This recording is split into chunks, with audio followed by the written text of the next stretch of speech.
In Montreal, it's playoff hockey, even in practice. The Canadiens had a shaky road trip after going unbeaten in 11 games. And with the logjam atop the Northeast Division, no one, not even the Stanley Cup champions, can afford to coast down the stretch. We had a good stretch, and the last 3 games on the road were not what we wishing. You know, our bread and butter really still is to keep teams from two goals against, and that's what we didn't do on that road trip. We're too soft in our end, and that's what we have to tighten up again. Certainly, the race for first place is a tight one. The Habs are battling it out with Buffalo, Boston, and Pittsburgh. And with games against the Sabres and Penguins still to come, it's hard to ignore the standings.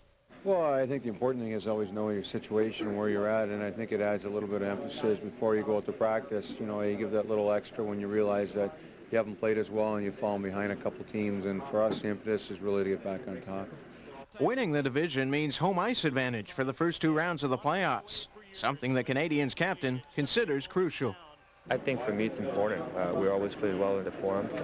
You know, you have the line change and things like that, so I think it is important. But you know, you're not going to go down and say, well, it's too bad we're going to lose the playoff because we start on the ice, you know, on the road or something like that. So the Canadiens are primed for what should be a great finish in the Northeast. With the exception of Matthew Schneider, who's out for about a week, they're healthy. And thanks to the new playoff format, they're hungry as well.